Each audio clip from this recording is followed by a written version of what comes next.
And previously, Andrew founded and was the CEO of the private equity subsidiary of the Bank of Nova Scotia, where he invested in control positions of different Canadian private companies. Prior to that, Andrew was head of the high technology investment banking practice of Scotia Capital. And prior to that, he was a founding member and managing director in the firm's mergers and acquisitions practice. Andrew received an MBA from the Ivey School of Business at Western University and a Bachelor of Science degree from Mount Allison University. I really appreciate you joining us today, Andrew. I'm really happy to be here. So I believe 1998 is when the journey began for you at Turtle Creek, which probably seems crazy to think you're about to print a 30-year track record in a few years. But all that being said, let's just kick it off with a quick discussion on Turtle Creek's investment philosophy, which was one of the things that intrigued me, immediately with how you're doing things. What are the foundations, of the process? And of course, you've coined a different kind of value investing. Maybe you can go through that with us for a bit as well. Yeah, sure. I mean, it's funny. It really came out of the period of time, as you described, where I had the opportunity to, and I always stress, set up, manage, and then actually for the bank, wind down that private equity arm of the bank. All the Canadian banks went into direct private equity in the 90s. It's not a great fit inside a bank, and they all realize that. But rather than spinning out to do private equity, and I'll comment that we had quite good returns, three of us decided we wanted to pivot to the public market, but we brought that mindset of do the work as if you're going to buy the whole company to the public market. So that is a core way of thinking about us, is we do that kind of work company by company. And it's interesting, if you're going to buy control of a company, you can get management in a boardroom for as long as you want. You cannot do that with larger public companies. But if you stretch that due diligence process out over time, you can actually accomplish a very similar degree of due diligence on the business side as we were doing back in the 90s in private equity. So, we didn't call ourselves value investors when we started, and it was only years later people would say to me, "Hey, you're a value investor," and I would reply, "I'm just an investor." So I had to go and learn what value investing was in the vernacular, and in fact thought, yeah, no, we are value investors because we focus on the free cash flows from a company that are available and delivered back to the shareholders. That's how we define value or intrinsic value for each of our companies. And it takes a lot of work to do that. And so we build and maintain very large financial models, which aren't just numbers. There are lots of words, lots of history, a record of all the meetings we've had with management teams over the many years. So they become very large depositories of all of our knowledge on a company.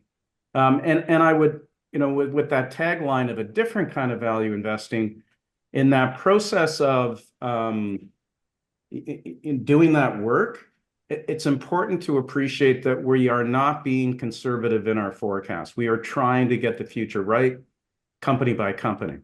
And that's a critical difference from perhaps more traditional value investors. So we don't like the distinction between growth investing and value investing. In a sense, we are doing both. We have low growth companies that are attractively priced that we own. We have high growth companies that are attractively priced that we own. So it's a key thing to understand about us.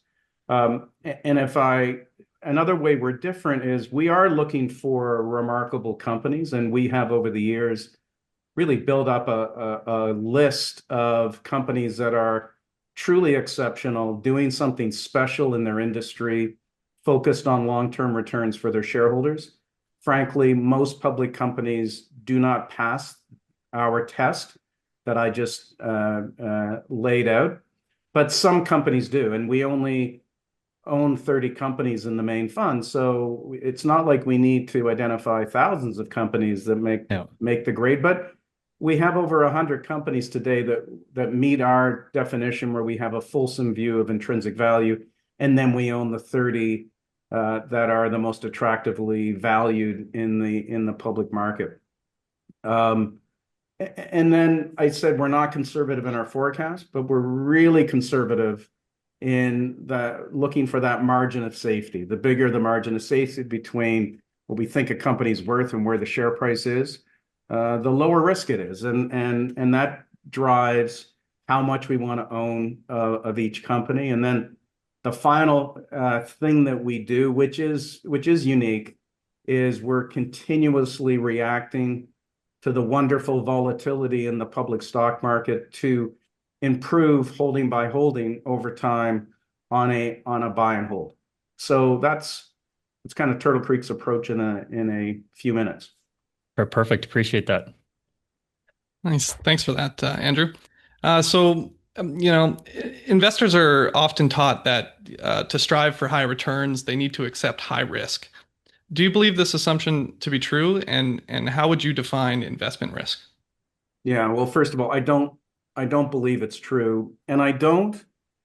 We're not the only people who say that. So we're not, and I think the core of the value investing philosophy is no, risk is, from our standpoint, being wrong. Risk is realizing over time you had too high a forecast, the company wasn't as good as you thought.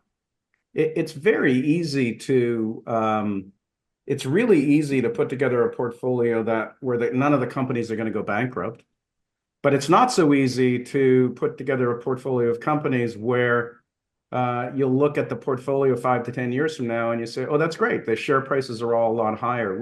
We think one of the big risks in the market, well, there are lots of big risks in the market today, but one is valuation risk, paying too high a price. So we think you can, inverse that. In other words, you can try to minimize risk, which is really what we're doing, owning more of companies that have a bigger margin of safety, bigger gap between intrinsic value and share price. That actually is a focus on how do we create the highest quality but lowest risk portfolio continuously. It's really a risk strategy in a sense, minimizing risk, but it results in higher returns over time. If you think about it was the academics who latched onto volatility or higher returns equaling higher risk. It's an academic thought as opposed to a practical on the ground observation from really good in investors over time. Oh, that's a good point, and I guess maybe one of the predicated things of being a so-called value investor, right, is being able to, and I've always liked how you've presented that, when we've had discussions, and how you're looking at that intrinsic value versus actual value, and gapping and doing your sizing according to how big that gap is, and that, which again I found it to be a pretty unique approach. So I mentioned off the hop, you'll be minting a 30-year track record pretty soon with Turtle Creek. You've had a good long career beyond that as well. So I guess an obvious question is, you've been doing this for a while. What's maybe changed? What's stayed the same? What would kind of create that headwind or tailwind in your investment process, based on, kind of what's been status quo and what's actually changed a lot in over the years? Yeah, no, it's a really great question. In terms of our approach, I mean, look, we're constantly trying to tweak it and improve it, and I think some of the younger people on the investment team have brought forward fresh ideas of how to think about, company A or company 1 versus company 10 versus company 30. And I think that's an ongoing effort to continually improve that. When does a company make it into the portfolio? And then how do you react to the relatively fluctuating share prices? But the core foundation, which is a company is worth the present value of its cash flows, that hasn't changed. And I don't think it'll ever change. It's interesting, in different stock market environments, you get people expressing views on where a stock should trade that has no connection to fundamental value. And Yeah. we're seeing so much of that today. But I haven't heard anybody say, oh, you need to completely change the way you think about bonds, right? No, bonds are, what is the yield to maturity? What's the riskiness of getting paid the coupon? And what's the riskiness of getting your principal back at the end? No one's challenged that. So essentially, we have always treated equities as perpetual, very variable rate bonds, and in terms of how we think about investing. So that part hasn't changed. I don't think it ever will change. What has changed is the market structure has altered over the years, and if anything, it's accelerated in the last few years. And what I mean by that, if you think about when we started Turtle Creek in the late 90s, 80% of the volume on the New York Stock Exchange were fundamental investors, you know, the Fidelities and the T. Rowe Prices. Today, it's less than 10%. And so you've got a massive increase in retail, the gamification of the market, people able to trade on their phones.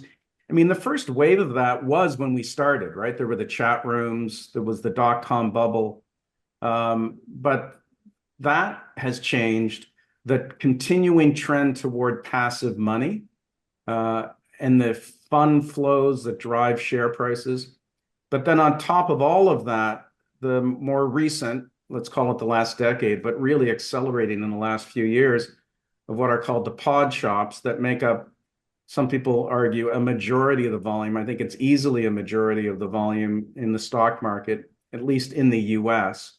And they manage massive pools of capital. Their average hold period is 7 days. Wow. And so it used to be longer. So they're not allowed to think past the quarter. So you've got a lot of really smart people. I'm not suggesting that they're not smart.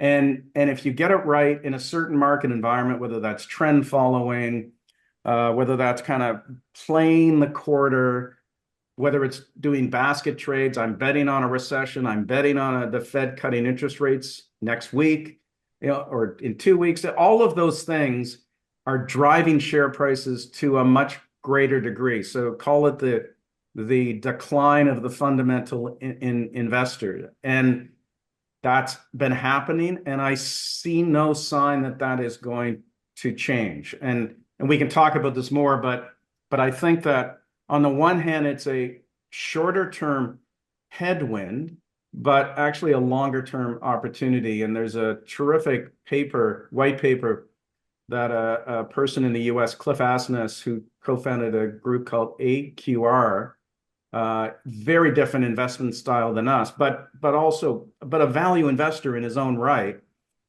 He published a paper last year called The Less Efficient Market Hypothesis, which is very good. And just says he's observed in his 30+ year career, markets have become less and less efficient, or the stock market has become less and less efficient. So we're in that camp. And so that's just something that we have to deal with. But his conclusion is what I just said, which is it may make things tougher in the short term, but if you can stick with a good value investing strategy, it actually is better in the longer term. Oh, that's really interesting. Yeah, I think I might have to take a look at that white paper by Cliff for sure. Yeah, we're familiar with AQR, but yeah, I've not seen that white paper, and it's interesting because it kind of goes against all, you know, what we'll call so-called conventional wisdom, right? Yeah. Well, it's the who was it? Robert Shiller, the economist, who does the Shiller PE multiple, but he's a Nobel-winning economist. He had a great comment once. He said, the greatest economic error of thought in the 20th century was just because the market is reacting to every new piece of information, whether that's company results, whether that's the latest Trump tweet, whether it's what the Fed says or hints at, just because the market's reacting doesn't mean it's getting it right. And there's this assumption that how can you have all these smart people doing all of this work and all that information? How can things be becoming less efficient? And like I said, Cliff's paper does a really good job of laying out some of the reasons. And Warren Buffett in his a couple of annual letters ago wrote, you know, you'd think that people are, things would be better now but since I've left school, people haven't got any smarter. In fact, the market's become less efficient. And he said, we now have everybody has a casino in their living room. As I say, it's exciting if you apply the approach that we apply, but it probably will mean bouts of lagging because of all of that short-termism. And Right. like I said, when you've got groups with managing hundreds of billions of dollars that have an average hold period of 7 days, they're not thinking long term. No. Awesome. So, for an investor who might be new to Turtle Creek, Andrew, which our clients are, we've been accumulating Turtle Creek for a little under 12 months now in our portfolios. What advice would you give them, and what might they expect to see and learn from the investment in Turtle Creek over the medium to long term? Yeah, I mean, it's always been the same, um, that you do need to have a reasonable time horizon because of all the things that I just described. And if anything, a bit longer reasonable time horizon than in the past because of the decline of, the fundamental investors driving prices or not driving prices in the market and all of that noise and short-termism. But one thing I would stress, and this is something, as you mentioned, we've published, we've always quoted it in our annual letter, which is the change in intrinsic value for our portfolio. So think of each of our companies, we have an intrinsic value that is, we do not expect our company's shares to trade at that intrinsic value. Any company that's getting even close to intrinsic value, by then it'll be out of the portfolio. Um, Having said that, there are companies, some great Canadian companies that are trading above our estimate of intrinsic value that we used to own back in the day that we're still following. And at some point, if the share price declines enough, they could make it back into the portfolio. But I think looking at that and recognizing how uh, it lines up with the long-term unit growth, so unit price growth, but in the short term, it can really diverge. And we moved in the COVID crash from putting it in our annual letter every year. And I thought, why not give our investors that information on a more timely basis? So we added it to our monthly fact sheet and have included it ever since. We put it in green, we put it in italics so people don't Yeah. confuse it with the change in unit price, just to try to convey that information. And so, I think that over time, our returns will be strong inevitably, but in the short term, and this has always been the case, there are times that we're going to lag the market because there's a term in investing called active share, like how different is the fund from the market. And I'd have to guess that we're probably by a notable margin have the highest active share of public money managers, where we're 98% different than the index. If you think of the mid cap index in Canada or the mid cap index in the US. And so we're just bottom up organically identifying these remarkable companies. We're industry agnostic. We've never looked at mining and energy, but that's just there are lots of other sectors, so we exclude that. Um, but otherwise, we're just trying to find uniquely terrific companies with the belief that over time we'll get to understand their industry through them and become, to at least some degree, highly knowledgeable about how they operate and the competitive environment that they operate in. Yeah, and I guess kind of almost doubling down on that question is, I read all your all your updates, watch your webinars and that. And we recently had a couple of your colleagues in our office. And something you've talked about a little bit recently is the fact that you believe the quality of the portfolio has never been higher, which is I'll say a pretty bold statement to say in the years and the track record that Turtle Creek has had. So maybe just give us a little bit of, the evolution of the investment team, the universe of companies you follow closely, and why do you feel that, that quality is higher than it's ever been? No, it's a combination of growing the investment team. So when we started, we were the three founding partners. So we were an investment team of three. Over the years, we've grown the investment team to 12. So from three plus nobody else to three plus nine. The quality of the work, as I mentioned earlier, I think it's actually improved. And there's a real consistency in the approach and a real collaborative team approach. We've had effectively zero turnover in the investment team, so there's a lot of institutional memory. And if you think of our history in the first decade, other than right at the beginning when we thought, okay, we're starting, we need a portfolio, we did have some U.S. companies in the portfolio because we knew them. And then we set out on a journey, said, let's meet all of the mid-cap companies in Canada. And again, we didn't look at energy or mining. Let's try to identify the kind of company that I mentioned. And we found a bunch. And so if I think of a company like Couche-Tard out of Quebec, it meets our criteria. We owned it at a point for 7 or 8 years. We did really well with it.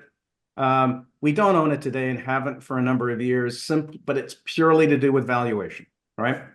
So as we worked our way through Canada, identifying those kinds of companies, your premium brands out of Vancouver, specialty food company, TFI, a transport company out of Montreal, Gildan Activewear out of Montreal. As we did that work, the portfolio became 100% Canadian companies until about the time of the credit crisis. And then we thought, okay, let's do the same thing in the US. And as a result of that more than 15-year effort now, the main fund's portfolio is roughly 2/3 US companies and 1/3 Canadian companies. And to your question of increasing quality, the way to think of us is 12 years ago, we were the three partners, founding partners +2 on the investment team. And as I mentioned, we're 3 + 9 today. And so we thought, let's build in a very measured way up the investment team so we can identify more companies and have a full financial model on more companies. And if you think of the portfolio a dozen years ago, there are only 5 companies out of the 30 that are still in the portfolio. Okay. Now, there are a few others, like a Couche-Tard, that are absolutely still meet our criteria, that are on we have a list called the Turtle Creek 100, and that company would be on the list.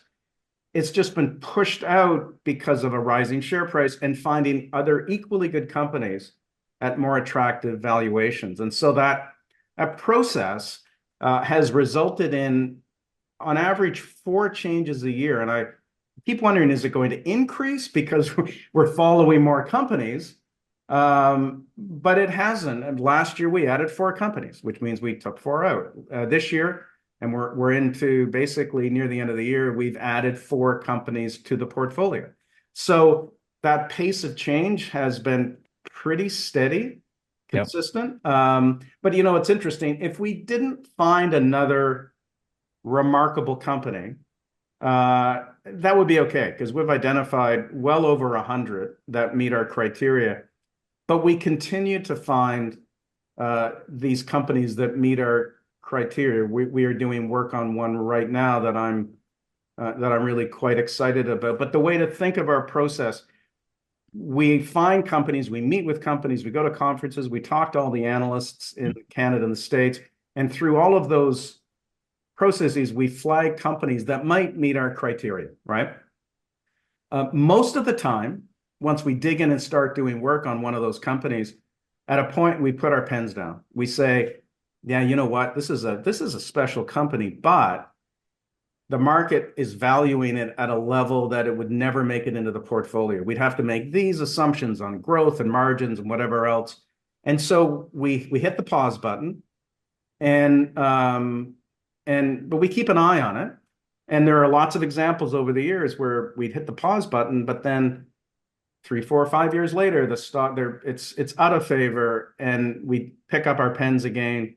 We do work, and sometimes those make it into the portfolio. So, but like I said, 4 times a year, we continue the work, and conclude, yeah, you know what? It is cheap enough to get into the portfolio, which means it pushes the smallest holding out of the portfolio. And I guess the real beauty of that too is you've spent the time, maybe could be 2, 3, 4, 5 years with a company, knowing them, and if it doesn't just become an instant opportunity where you're scrambling to get all the details and meet management and all the stuff that you actually need to do to make that investment. Exactly, but we do have the resources now where we can really pivot. And I'll give you an example of a company we added to the portfolio, I don't know, 7, 8 years ago. It was called at the time Gardner Denver. It had been public in the New York Stock Exchange for 150 years, and KKR took it private. This was long before we ever met the company. And, kudos to KKR. And I think this is the case with the top tier private equity firms today. And it wasn't like that when we were in private equity in the 90s. Like that firm, KKR, really improved the firm, brought in stronger management. Apparently, it wasn't particularly well managed. Therefore, it wasn't particularly well owned by institutions. And so they bought it. They were able to buy it at a pretty attractive price, but they didn't cut. They actually, fed the R&D effort, brought in an executive from Danaher, who's still there as the CEO. He's one of our top CEOs in our portfolio. And today it's called Ingersoll Rand, but it's not the old Ingersoll Rand. They actually for tax reasons, they bought 10% of Ingersoll Rand, and Ingersoll, the main business, stayed listed or listed under a different name. But it's a global company. But when we first identified it, part of the business was making pumps for upstream oil and gas. And this was years back when the market suddenly went really weak. It was only 10 or 15% of the business, but often the market will penalize a company and not focus on the 85% that's unaffected. So you thought, this looks really cheap. So we did move very quickly for us. Yeah. And within a couple of months, because we have the team now to throw the resources, we added it in the low 20s. But as soon as we added it, it went lower. We bought more. And today the stock is $80. So if we hadn't, back in the old days, to your point, we wouldn't have been able to act as quickly, wouldn't have been able to throw the resources on us. So, but that's a little atypical. As you say, most of the time it's identifying companies, having a stable of companies, knowing when to hit the pause button. Because for us, when we say go to a full model, that's a lot of work. So we start with a mini model, like just a taste test. Yeah.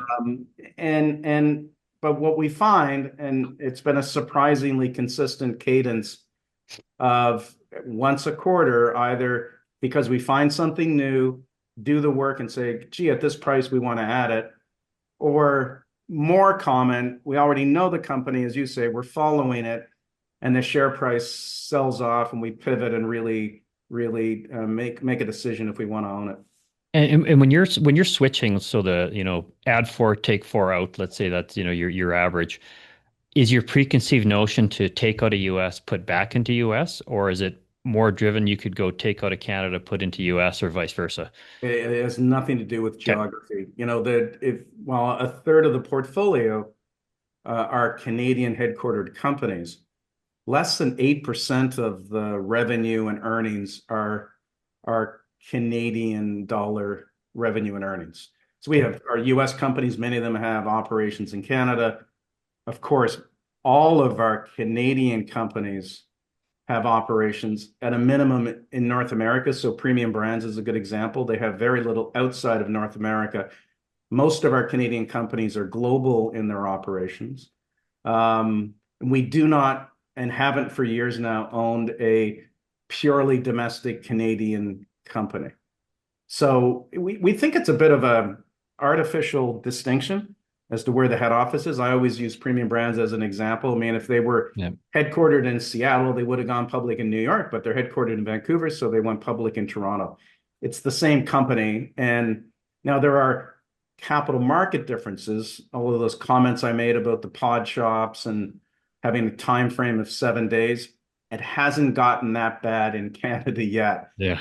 So there is a market environment, stock market environment difference, but from a company standpoint, there's no difference. And it, 15 plus years ago, when we decided there are diminishing returns from finding another company in Canada, like, look, Aritzia went public since we made that foray into the US. And so there are companies that go public, where management changes, that come back or come onto our radar in Canada. That will always be the case.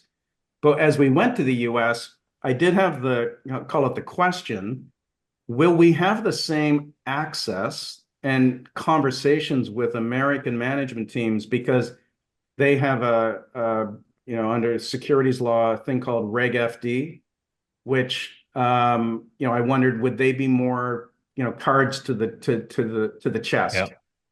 We found zero difference between Canadian and US companies with regards to the quality of the discussions. And especially once the management team, wherever they are, realize that we are genuinely focused on the long term. They'll even talk to us sometimes in blackout because they know we're not going to ask anything about the quarter. We've got some questions about the long term. And I still remember the first time we went down to see, which became our first US investment. And I flew down with my partner, Jeff Cole. And, they said, look, we get called by Wall Street all the time. You're flying down, we can give you an hour and a half. And I could see the CEO and CFO body language just relaxing in the first half an hour, because they realized, oh my God, these guys look all of the work they've done. Look at the questions they're asking.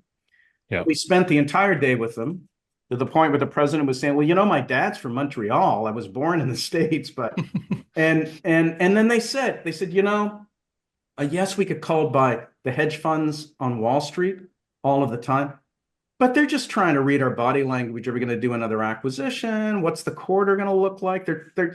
And that was happening 17, 18 years ago. And it's become, as I mentioned, much worse with that is all the hedge funds trying to figure out the quarter. Right. So going back a little bit and building a little bit more on your investment process, and given the inherent volatility in public equities, and that the fact that your portfolio is made up about 30 companies, and it's going to perform vastly different from the broader stock market. Can you speak to how you would manage through periods of both underperformance and outperformance, and if there's any changes kind of in between there? Well, we've had both over the years. We're going through a period of underperformance right now, but that's happened before. And as I stress to our investors, it's going to happen again. It's just inevitable when you're that different than the market. You're just going to lag, especially when you're in a, like I'll call an unhinged, frothy market right now. This is reminiscent of the late 90s and the dot-com bubble.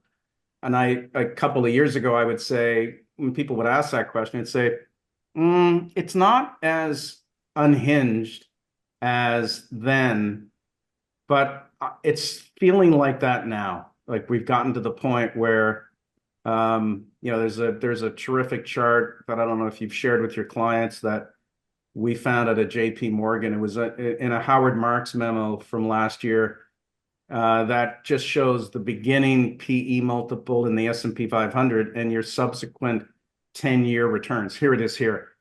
Yep. It's striking. Like, look at how correlated This is, I think, over the last 40 years, how correlated it is. So that bar is showing, here we are today at about 22, 23 times earnings. The subsequent 10-year returns historically have been between -1% compounded to +2% compounded. And then look to the left, where if you come in at a 10 times multiple, for example, your returns historically, future returns for 10 years is high teens approaching 20%. So the point we make on this slide is that in the short term, in the very long term, all of your return comes from earnings of the companies, of course. They either pay it back in dividends or they reinvest it and their earnings grow. But in the short term, and that can be 10 or 20 years, often most of your return comes from multiple expansion, Right. and then multiple contractions. So that is the kind of period we're in now. And I'm wondering, I'm not sure I answered your question. You want to just remind me? Yeah, just is there any difference in a period of underperformance on your investment strategy versus a period of outperformance? Yeah, it's interesting. There is not. There is not. And I focus on how are the companies doing, and what are their results, and how do I feel about how they're doing, and have we had the opportunity to rebalance the portfolio to drive that intrinsic value higher beyond just a buy and hold. And more than once, I've had someone on the client side of the firm come into my office and say, well, like we've been lagging for the last 6 months. And I look at them and say, really? But the portfolio is doing so great. and so nothing changes here. Because we're focused on just owning companies. And I sometimes will say, and this is an important way to think about us, we're owners of companies that happen to have a public quotation. That is the mindset we have here. And if I told you we get it right every time, then you should run the other way. But we're striving to, and our batting average is pretty good. And I think getting better over time in terms of the work we do on our companies, the caliber of the companies that we have in the portfolio compared to 10, 20 years ago. But that's an outcome of, I think two things: growing the investment team and following more companies. But then you would think, well, if you own better companies, wouldn't you have to pay a higher valuation? And the reality is, and it's probably because the fundamental investors have left the field, and you've got all the things I described in the market, that we're actually able to have a portfolio today that is trading at the low end of our historical range. And this is the chart here. There's that 22 times for the S&P 500, and you can see that it's at the 95th percentile. This is a chart by Goldman Sachs, and they show where the different indices are relative to where they've been in the last 20 years. And we've added Turtle Creek to this chart on the right. And you can see a couple of things. One is that our PE range has been lower, quite a bit lower, and much tighter than the other indices. Because if you think about it, we're not just owning these companies, we're trimming the ones where let's say the multiple's expanding and adding the one where the multiple's contracting. But what you can't see on that slide is the earnings growth that we have versus the market. And what you also can't see on the slide, it's what I've said, is the higher quality of the companies. And the way I think about that is the risk of one of our companies not achieving our forecast or doing something really stupid. Because trust me, we've had companies over the years that have done stupid things. If you step back and think, we've owned 130-ish number of companies over the 27 years, and we own 30 today. So that's 100 companies that we owned at a point that we don't own today. Some of them weren't anywhere near most of them were not near the caliber of the companies that are in the portfolio today. And yeah, we'd have a forecast, but then sometimes they would, lose an important customer, make a stupid acquisition. The riskiness that the academic call it the company-specific risk of companies in our portfolio today, think of it as not getting reasonably close to our long-term view. That riskiness is much lower company by company than it would have been 20 years ago or 10 years ago. Well, I mean, these last two charts really speak to, why we're interested in owning investments like what you're offering. You mentioned, I think right off the hop that you're going to look 95% different than what a normal investment looks like. And, from time to time, and even during the long term, it's nice to look different than the market, to have a little bit of a different movement in the portfolio, or, when certain things are looking, perhaps a wee bit frothy. Yeah. Give you a little plug here. I look at obviously your long-term numbers. They speak for themselves. And it kind of just reminds me of one of the famous quotes that I think both Albert Einstein and Warren Buffett have been somewhat credited with, which is compound interest being the eighth wonder of the world. Yeah. And I like the follow-up to that is he who understands it earns it, he who doesn't pays it. And we won't bring the chart up today, but I've shown a lot of clients, again, your chart with the intrinsic value and the Turtle Creek portfolio, but also showing you versus the S&P 500. And it's a pretty impactful chart, showing the difference in return, but how big of a difference that makes from a compounding perspective over time. So maybe just speak to that for a minute, if you don't mind.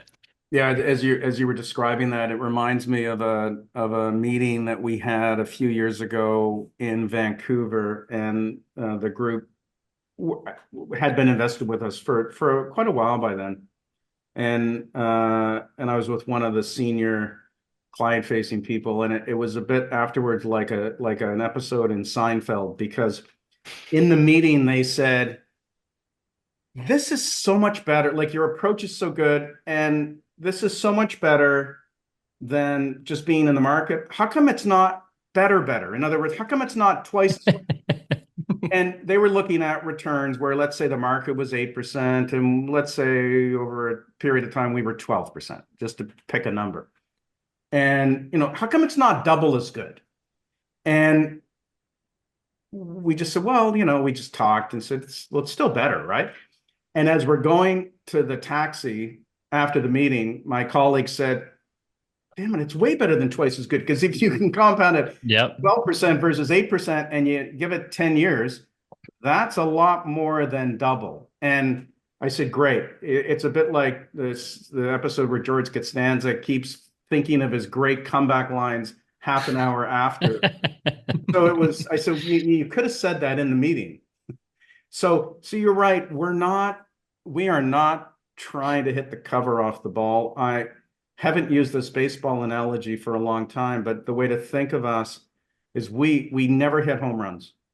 For sure, we never hit grand slams. Our returns, we actually prevent that from happening, because as the share price of a company, since we believe we own the right amount of each of our companies as we're sitting here today, if the share price of one of our companies went up by 10 or 15% as a result of the quarter, or an analyst changing the rating, or whatever reason, because there are so many reasons the stocks move around, assuming it's not a market event where everything's up, our thinking is now you own too much, because unless something's changed that you didn't, for the good, that you didn't have in your forecast, how can you, if you think you own the right amount at the lower price, you have to reduce your position. And it's just a common sense approach. But so as a result of that, though, we're not hitting home runs. And I remember, I'm using Premium Brands as an example because it's a long time holding for us, and some of your clients may be familiar with it. But years ago, it was our biggest holding when the stock was in the 20s. And And then over a 3-year period, not all at once, but over 3 years, it went from in the 20s all the way to $125. And I had more than one. And by then it was not our biggest holding, right? It was a smaller holding by a lot. And the number of people who said to me, just think how much more money you would have made if you had held on to it. Today, the stock is it's sub $100. So 6 years ago it was 125. Now it's just below $100. And it went into the 60s. So as a result of they've progressed in their business, and by the way, there are one company that pay a meaningful dividend. So it's not been terrible for a buy and hold person in the last 6 years. They're probably Yep. flat, but they haven't made money in the last 6 years. We bought all the stock back that we sold at higher prices. So today it's back to being our largest holding. And so it's the only time we have seller's regret is when I look back and say, oh my God, our forecast was too low. We missed something. And that's a pretty rare occasion. And I tell the team that I said, I'll be equally upset if you build a model and you have a forecast and we conclude we don't want to own it because you're being conservative and not balanced. And then Yep. 5 years later, we look at the results and it's way ahead of what our forecast has been. That's rarely happened. That's when we have seller's regret, if you know what I mean. Absolutely. I try and never have seller's regret when we've made a decent amount of money, but I completely understand what you're talking about. And we're running close to the top of the hour here, so we'll wrap it up and let Mitch wrap it up in a few minutes. But it's a question I've asked you in the past, so I know you're not going to be offended. And I try and literally ask every person that owns an investment that we invest in, not a dollar figure, of course, but how much of your liquid net worth do you have in your own Turtle Creek investments? Uh, yeah, for me, it's 100%. That's what so it was a loaded question, but unless it had changed in the last months, but I love the answer. No, I mean on a mark to market basis, it's a smaller dollar amount, but it's still 100%. And I was explaining to my director of finance yesterday. I told him, I said, you do know that when my personal portfolio, I never write down the unit price. I never take it to market. I'll take it up when we hit an all-time high. So at the beginning of the year, we were basically at an all-time high. And since then, I just haven't even looked at the portfolio. When we get back to an all-time high, I'll raise it, but I never lower it. And Yeah. so yeah, I mean, like it's not just me. My two partners have 100% of their, investable wealth, so away from their home Yep. in Turtle Creek. And frankly, most other people on the investment team, if not all of them, are the same. We don't make that statement, if you know what I mean. So we'll say we're committed to have 100%. We don't force the other people on the investment team to have 100%. Yep.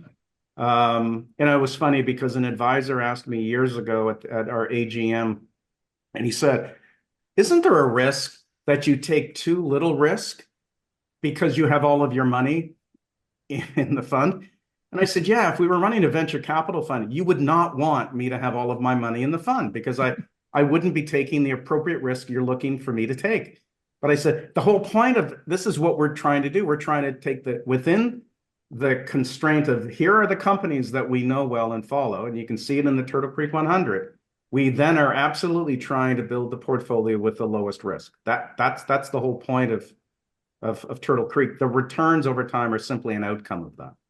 Right. Awesome.